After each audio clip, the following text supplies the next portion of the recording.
नमस्कार, आप देख रहे हैं पूर्वांचल खबर और हम इस समय खड़े हैं पंजाबी अस्पताल सलारपुर में। आपको बता दें कि एक समय ऐसा था कि यहाँ पे मरीजों की लाइन लगती थी और यहाँ पे इलाज करने वालों का भीड़ लगा रहता था। 24 घंटे यहाँ मरीज बैठे रहते थे इलाज के लिए। लेकिन आज का ये समय है कि यहाँ पे एक परिंदा भी नहीं दिख रहा है। सिर्फ यहाँ पे इस हॉस्पिटल को जिंदा रखने के नाम पे कुछ लोगों के द्वारा यहाँ पे हफ्ते में या महीने में एक बार आई कैंप का वो किया जाता है, जिससे कि वो भी प्राइवेट डॉक्टर को ही इसका फ़ायदा पहुँचता है, न कि यहाँ कोई ऑपरेशन होता है। हम आपको इस वीडियो में दिखाएंगे कि यहाँ का जो आपका यहाँ पे जो ऑपरेशन थिएटर है वो और यहाँ के जो वार्ड है जो कभी गुलजार हुआ करते थे उनकी क्या स्थिति है। पहले ये वीडियो देखिए।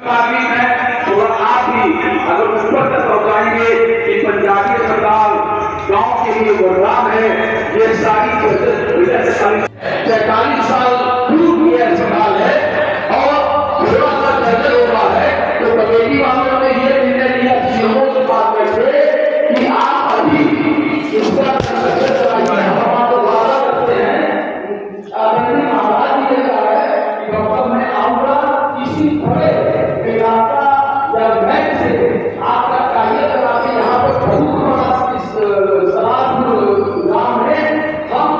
मल्टी स्पेशलिटी या जैसे आपने सपना बनाया है एक सपना देखा यहाँ पर मैं संतरा जैसा टाइम हॉस्पिटल बनाकर सलारपुर की जनता को भेंट दूंगा। एक जीवन का हम लोग आज से 1.25 साल पहले आरती ओम प्रकाश राजभर जी बैठे उनके सिक्योरिटी का पहले ऑपरेशन किया था। वो इतना इंटरेस्ट है कि मैं डॉक्टर मार्केट से पंजाबी अस्पताल में मिलना चाहता हूँ। उन्होंने कहा कि मैं अपने कोटे से 50 लाख रुपया देता हूँ।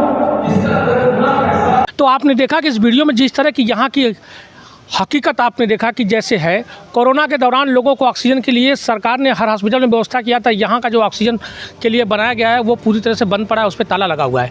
हमारे साथ यहाँ के पार्षद हनुमान प्रसाद जी हैं और अब हम इनसे बात करेंगे कि आखिरकार यह हॉस्पिटल ऐसा क्यों है और इसके साथ ये इतनी नाइंसाफ़ी क्यों हो रही है। और एक बात आपको हम बता दें कि ये हॉस्पिटल जो है ये ट्रस्ट का है, लेकिन यहाँ की जो ज़मीन है ये सरकारी ज़मीन है। ये अस्पताल के नाम पे दर्ज है, जबकि यहाँ के पूर्व प्रधान के द्वारा लोगों की सेवा करने के लिए दिया गया था इस ट्रस्ट को। लेकिन अब ये ट्रस्ट इस ज़मीन को कब्जा करने में पूरी तरह से जुटा हुआ है। आइए हम बात करते हैं। ये बताइए हनुमान जी कि आपके यहाँ गाँव में, आपके यहाँ वार्ड में काफ़ी कमियाँ हैं और उसके बाद ये अस्पताल जो है पता चला है कि ये ना सीएमओ ऑफिस में रजिस्टर्ड है ना कहीं रजिस्टर्ड है। देखिए, मैं आपको बताऊं कि जब मैं चुनाव पीरियड में था, जब चुनाव लड़ने की तैयारी में मैं था, प्रचार प्रसार में मैं एक बार इधर से गुजरा जी, तो मैंने देखा कि ये हॉस्पिटल में कोई था नहीं। गर्मी का हल्का मौसम था, कोई था नहीं। तो हम लोग किसी मंदिर पे बैठ गए जी। मंदिर पे बैठने के बाद हम लोगों ने जो अवलोकन किया उससे हमारा जो कलेजा फट गया जी। हमने जो देखा उसकी आज बयान करना जी, समझ लीजिए कि दर्द को कुरेदने के बराबर होगा जी।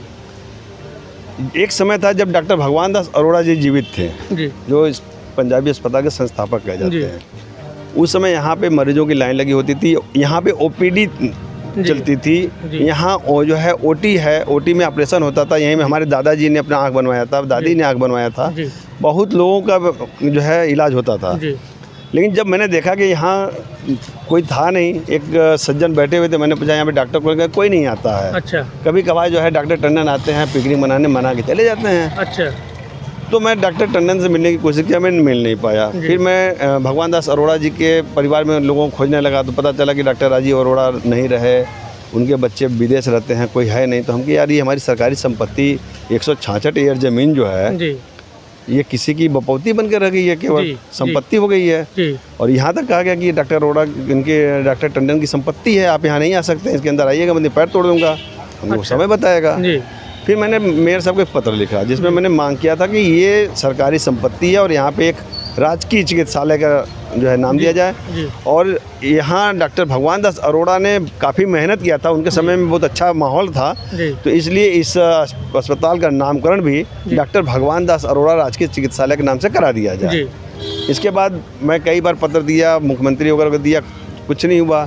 फिर मैंने इसकी वैधता चेक करने के लिए एक IGRS डाला जी।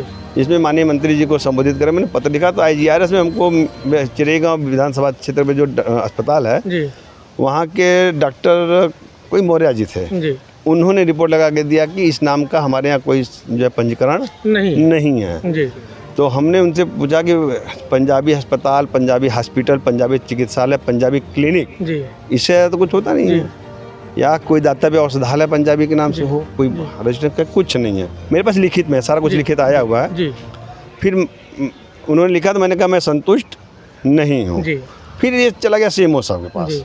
CMO साहब ने भी लिख के दिया कि इस नाम का हमारे कोई पंजीकरण नहीं है। जी फिर मैंने इस पर अपना कार्रवाई शुरू कराया। जी अब जो है मैंने वीडियो बनाया था, डॉक्टर टंडन की खबर गई, डॉक्टर टंडन जो आए बोले कि मैं आपका कंप्लेंट करूँगा। कर दीजिए कंप्लेंट, को कोई फ़र्क नहीं पड़ता है। मैं जनहित की बात कर रहा हूँ, मुझको संपत्ति मतलब आपको एक तरह से धमकी दी गई। अब उसको वही आप जो है उस स्टोर में उन्होंने बोला था, उस स्टोर में तो यही लगा। हालांकि ये डॉक्टर टंडन से और जो ये संस्थापक थे अरोड़ा जी से, इनसे क्या संबंध कुछ है? देखिए जो संस्थापक हैं डॉक्टर भगवान दास अरोड़ा जी और ये जो लाला शरण दास जी हैं, ये लोग मित्र थे। अच्छा। इन दोनों ने मिलकर ही जो ये कार्य किया है। जी ये ट्रस्ट, हाँ ये ट्रस्ट लाला बरकत राम चैरिटेबल ट्रस्ट के नाम से उस समय था, जो हमको याद आ रहा है। देखिए हम यहीं के पैदा हुए हैं, यहीं के बड़े पढ़े हैं जी, यहीं के पढ़े बड़े हैं जी। तो ये जानकारी तो थी कुछ जी, लेकिन जब मैं मैंने कागजी घोड़े को दौड़ाया तो ये तथ्य मेरे सामने आया कि यहाँ ये पिकनिक स्पॉट है और हर संडे या महीने में एक बार आते हैं लोग, पिकनिक मना चले जाते हैं। मतलब कुल मिला के ये कहा जा सकता है कि इस जमीन को हड़पने की कोशिश की जा रही है। संभवतः आप तो यही कहा जाएगा, लेकिन आज जो है जो माहौल आज देखा जा रहा है, आज यहाँ पे इतनी गाड़ियाँ दिख रही हैं, यहाँ पे कुत्ता और सांड गाय बैठती थी, उनका बसेरा हुआ करता था।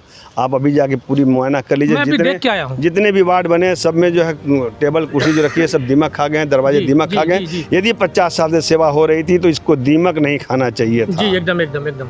ओटी की हालत देख लीजिए कि ओटी जहाँ बाहर से ताला बंद है, पूरा बाहर से ताला बंद, उसको खुलवा के आप देख लीजिए। मैं अपने वार्ड के और आसपास के 20-25 गाँव की जनता की भलाई के लिए मैं ये चाहता हूँ कि यहाँ एक राजकीय चिकित्सालय बने और हम इस क्षेत्र के विकास के लिए हमारे जो तत्कालीन प्रधान थे श्री स्वर्गीय जग्गू राम प्रधान जी मौर्य जी, उन्होंने जो किया उनके सपने को पूरा करने के लिए मैं अपने तन मन धन सबसे हूँ, मैं अपनी खून के आखिरी बूंद तक इसकी लड़ाई लड़ूंगा कि ये राजकीय चिकित्सालय बने और यहाँ पे 24 घंटे 7 दिन OPD चले, हर तरीके की जो है सेवा हो। मैंने माननीय मंत्री जी को भी लिखा है कि यहाँ पे हर तरीके की OPD चले, चेस्ट की हो, TB की हो, मतलब हर तरह से जो एक सरकारी अस्पताल में व्यवस्था हो, जो भी है, लीवर के डॉक्टर हो, किडनी के सब बैठे।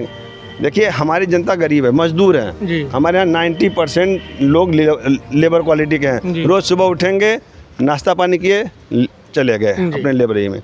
अगर वो बीमार होते हैं, एक आयुष्मान कार्ड बना, उसमें भी एक विडम्बना है, जो 70 साल का हो गया उसके लिए बनेगा, या जिसके पास 6 जन का है राशन कार्ड उनके लिए बनेगा, अंत्योदय कार्ड है उनका बनेगा।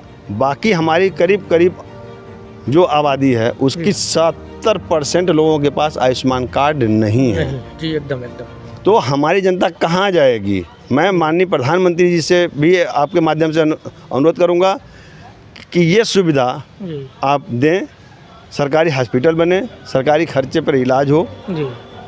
और ये जो पैसा आता है इसमें भी बहुत बड़ा उलटफेर होता है जी। अभी एक सज्जन का मैंने मंगवाया था, उनका जो इलाज आधा हुआ, आधा में रुक गया, क्या कि पैसा खत्म हो गया जी। तो आप ऐसा व्यवस्था उत्पन्न कीजिए कि यहाँ पे पैसे और कार्ड की जरूरत न पड़े जी। इलाज हो, इलाज के दौरान जो खर्चा हो रहा है उसका जो है मॉनिटरिंग हो बढ़िया से और अच्छे तरीके से काम हो। धन्यवाद। तो आपने देखा कि जो यहाँ के पार्षद हैं उनका जो सपना है कि हमारे जो पूर्व के प्रधान रहे हैं उन्होंने जो सोचा था उसको पूरा किया जाए, और यह जो ट्रस्ट बना करके ज़मीन को हथियाने की कोशिश की जा रही, जैसा कि अभी पार्षद जी ने बताया कि उनको इसके बारे में कई बार धमकी भी मिल चुकी है, मुकदमा करवाने की या तरह तरह की, और प्रलोभन भी दिया जा रहा है। ऐसे में आज हमने महापौर भी यहाँ आए तो उनसे भी हमने इस बारे में बात किया, तो उन्होंने स्पष्ट कहा कि हमें इसके बारे में पता नहीं था, लेकिन हम पता करके जल्दी इसका कुछ न कुछ करेंगे। अब देखना यह है कि जो यहाँ के पार्षद लगे हुए हैं, जो इन्होंने सपना देखा है, जो ये चाहते हैं वो होता है या फिर ऐसे ही चमक धमक दिखाने वाले और पैसे वाले लोगों को, जो ट्रस्ट के आड़ में बड़े बड़े खेल करते हैं, उनके पास ये ज़मीन चली जाती है। इसके बारे में हम जो महापौर के साथ साथ जो यहाँ के नगर निगम के बड़े अधिकारी हैं उनसे भी बात करेंगे, आखिरकार इस पे क्या कार्रवाई हो रही है, क्योंकि इस ग्राम सभा में आंगनवाड़ी की भी कमी है और भी कमी है। लेकिन अगर इसमें अगर कार्य नहीं होता है तो यह सबसे बड़ा शासन प्रशासन का फेलियर होगा। और माननीय योगी जी ने जो कहा है कि 0% टॉलरेंस, अब देखते हैं कि इसमें कौन सी टॉलरेंस 0% रहती है या 100% टॉलरेंस ही होती है। हम बने रहे हमारे साथ, देखते हैं पूर्वांचल खबर। नमस्कार।